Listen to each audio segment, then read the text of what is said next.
네, 오늘 여기에 와주셔서 정말로 감사드립니다. 선생님께서는 민족에 대해서 이제 공부를 하시고 고민을 한다고 들었었는데, 그러면 한국 사람들이, 지금 현재 한국 사람들이 민족을 생각하는 방식에 대해서 어떻게 생각하고 계신가요?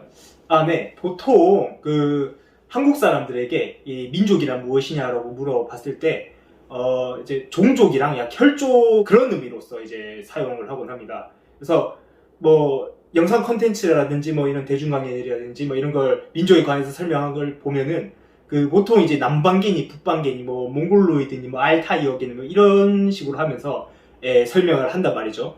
물론 이런 것들은 이제 영어로 했을 때 ethic이라고 번역이 되고, 이게 ethic은 또 민족이라고도 번역이 됩니다. 뭐 이건 전 괜찮다고 생각을 해요. 제가 문제를 삼고자 하는 단어는 바로 nation이라는 단어입니다. 아, 네이션이요? 아, 근데 네이션은 제가 알기로는 이제 국민과 국가로 번역이 되는데, 민족과 네이션은 다른 개념이 아닌가요, 혹시? 아, 네네. 물론 네이버 사전의 기준으로 봤을 때, 네이션은 국민, 국가로 이렇게 번역이 됩니다. 하지만 이게 네이션 스테이트를 이제 번역을 네이버 사전에 쳤을 때 뭐라 나오냐면은 바로 이게 민족 국가라고 나옵니다. 그러니까 우리가 아직도 이게 어느 곳에서는 이제 네이션을 민족으로 번역을 하는 그런 인식이 존재를 하는 거죠. 이런 도식이 설정이 됩니다. 무슨 도식이냐? 네이션과 에트닉은 같이 민족이라고 번역이 된다. 과연 이 도식이 옳은 도식일까? 보통 이제 우리 학계에서 보통 설명하기로 민족은 에트닉으로 번역이 되고 네이션은 국민, 국가라고 번역이 됩니다. 이게 에스닉 같은 경우에는 좀 더 종족적이고 약간 그런 혈족의 느낌이 좀 난다면은, 네이션 같은 경우에는 뭔가 좀 정치적인 뭐 공동체 뭐 이런 느낌이 나게 되는 거죠. 이렇게 봤을 때 두 단어, 그러니까 네이션과 에틱은 서로 다른 개념입니다, 이게. 아, 네. 흥미롭군요. 그러면 이제 선생님은 이 민족이라는 단어에 에틱과 네이션이 서로 섞여 있다, 그런 말씀을 하고 싶으신 거죠? 아, 네네네. 그렇죠. 그렇다면 왜 민족이라는 단어에 이 두 뜻이 섞여 있는 걸까요? 아, 그건 아무래도 대한제국 시기, 그러니까 1900년대의 영향이 좀 크죠. 원래 한반도에서는 이 민족이라는 단어가 거의 쓰이지 않았어요. 조선 왕조실록에서 여러분들이 쳐보면 알 수 있는데, 이 민족이라는 단어가 아주 500년 동안 한 50개도 한 뭐 20개도 채 나오지 않을 거예요. 이런 것도 보면은 한자 민과 족의 합성어로서만 나오는 거지, 어떤 뜻을 가지고 이게 나오는 건 아닌데, 이게 대한제국기에 들어서 이제 서구 문물들이 딱 들어오지 않습니까? 이 서구 문물들이 들어올 때에 이 네이션 개념도 그러니까 같이 들어오는데, 이거를 이제 번역하는데 이제 일본과 중국에서 이게 네이션을 민족이라고 번역하고, 이거를 대한제국의 유학생들이나 지식인층이 그대로 수입해와서 쓰게 되는 거죠. 근데 여기서 좀 재밌는 거는, 아까 제가 앞에서 말씀드렸던 네이션 약간 정치적 공동체라는 느낌이 있지 않습니까? 근데 이게 보면 이때 당시 수입해 들어온 네이션의 개념은 그런 개념이 아니에요. 지금 좀 에틱 개념에 가깝게 되는 거죠. 예.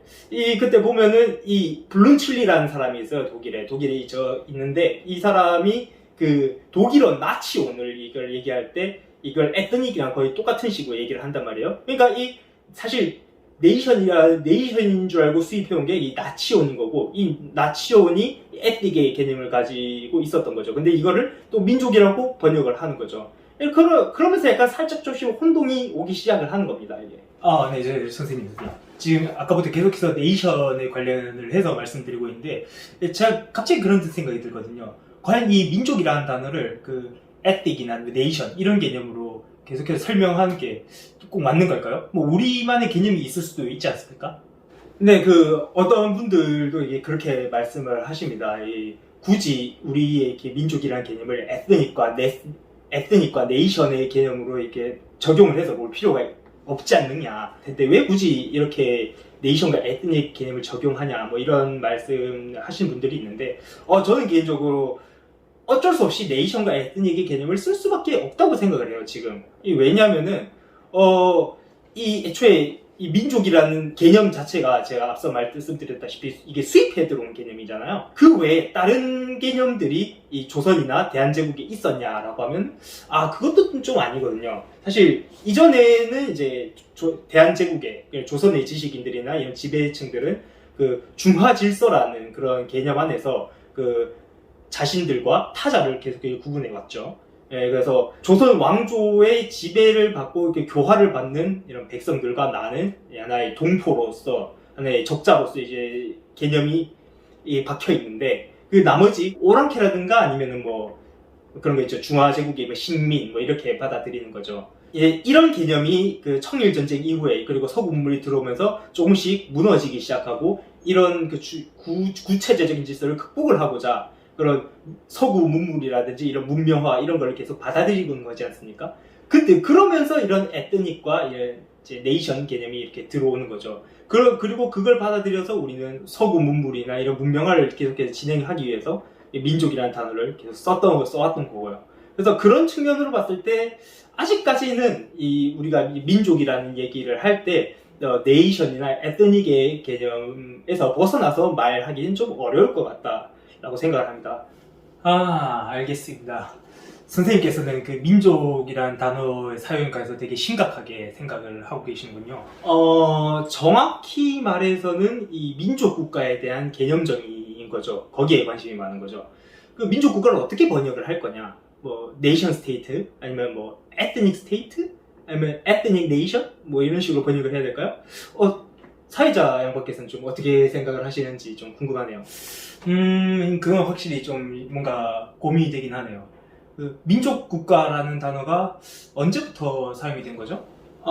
지금으로서는 이게 확실하게 알 수가 없습니다. 다만 이게 학계에서는 그 일제 강점기에 한인들이 그 민족 국가를 건설을 하기 위해서 독립운동을 계속해서 해왔다라고 서술을 하고 있는 경향이 큽니다. 근데 저는 그런 생각이 들었어요. 과연 그 일제 강점기 때 모든 한인들이 똑같은 민족 의식을 가지고 독립운동에 참여했던 걸까요? 저는 조금 약간 해석의 여지가 좀 다 있을 수 있다고 이견이 좀 있을 수 있다고 생각을 합니다. 나름 소신 발언인데, 그 3.1운동을 예로 들어 보면은 사실 이 3.1운동 자체에는 이런 기미 독립운동 선언서 각 전국으로 퍼질 수 있도록 하는 그런 조직적인 움직임이 있어서, 그 조직적 움직임에서 이 만세운동이 일어나서 거기서 파생된 운동들을 다 3.1운동이라고 칭하지 않습니까? 근데 그것까진 좋은데 독립선언서의 영향을 받아 일어난 그 시위에 영향을 받아 일어난 시위들은 좀 각자 제각기의 목소리를 냈다는 거죠. 어떤 곳에서는 대한제국의 복권을 얘기도 하고, 아니면 어떤 곳에서는 그냥 뭐 일본인 그 순사들이 뭐 M1 사람 잡아가가지고 뭔가 핍박을 하니까 거기에 열받아가지고 그 경찰서 쳐들어가서 약간 그 경찰서 부수고 막 그 순경 구타하고 이런 일도 있고, 뭐 어떤 데에서는 그냥 뭐 대한 독립 만세를 외치기도 하고 뭐 그런데 약간 그 독립선언서와는 뭐 크게 관련이 없기도 하고, 또 어떤 데는 또 이제 그 윌슨의 민족 자결권 약간 이런 데 영향을 받아가지고 하는 경우가 있고, 근데 이런 시위들이 다 어떤 조직적인 움직임에서 통괄되어 나오는 게 아니거든요. 약간 자연 발생적인 시위들이 많다는 겁니다. 뭐 이게 같은 민족 의식을 가지고 하나의 동족 의식을 가지고 이런 운동을 계속 진행을 했다고 한다면, 이렇게 뭔가 산발적인 그리고 서로 다른 목소리를 내면서 그 뭔가 운동을 하진 않았을 거라는 거죠. 제 생각은 그래요. 거기에 딱 동일하게 있는 기치는 딱 하나입니다. 그러니까 항일만 동일한 기치인 거고, 나머지 뭐 국가를 어떻게 건설하고 어떤 나라를 만들 것이고 우리가 어떤 사람인가에 대해서는 다 그냥 제각기 목소리가 있는 거죠.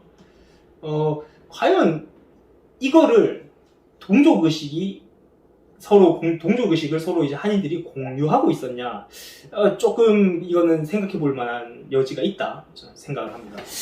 그런데 제 3.1운동은 제 생각에 이게 대한민국 임시정부 창립에 기여를 했으니까 결과적으로 하나의 일관된 그런 민족운동으로 진행된 것이라고 생각할 수 있지 않을까요?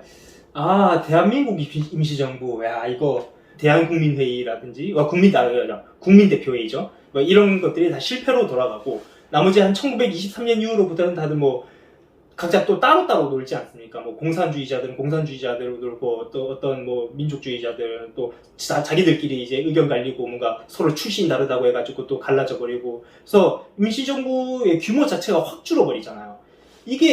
이거 봤을 때 이때 당시에 대한민국 임시정부에 참여했던 사람이 똑같은 민족의식, 그러니까 동족의식을 가지고 아니면은 하다못해 똑같은 정치적 의식을 가지고 여기에 들어와서 뭔가를 했냐? 저는 좀 그렇게 보기 좀 어렵지 않나라고 생각합니다. 서로 다른, 항일의 기치는 똑같은데 서로 다른 이제 국가 건설 이미지라든가 그런 비전이 있었던 거죠. 저는 그런 의미에서 이제 민족주의자, 흔히 말하는 우리의 민족주의자들과 이 공산주의자들의 갈등을 그런 맥락에서 봐야 된다고 생각합니다. 서로 뭔가 서로 그냥 민족 개념이라든지 뭐 이런 민족운동의 그 궁극적인 목적 이런 게 다 다른 거죠. 공산주의자들 같은 경우에는 이게 제 전공이니까 좀 말씀을 드리자면은 호민테른의 영향을 받은 사람들이 많고 또 물론 이 공산주의자들 중에서는 그 임시정부에 참여를 했던 사람들이 많고 또 종종 있고 그 다음에 또 그 다른 그냥 민족운동을 했던 사람들도 있습니다. 근데 이들은 호민테른의 영향을 받으면서 이제 공산주의식의 민족 개념을 받아들이게 되는 거죠. 근데 공산주의식의 민족 개념이란 게 뭐냐면은 쉽게 말해서 네이션 개념이죠. 네이션 개념은 앞서 말했던 그런 정치적 개념인데 이 공산주의, 마르크스 레닌주의 같은 경우에는 이 네이션을 설명을 할 때 네이션이 어떻게 생겨나느냐?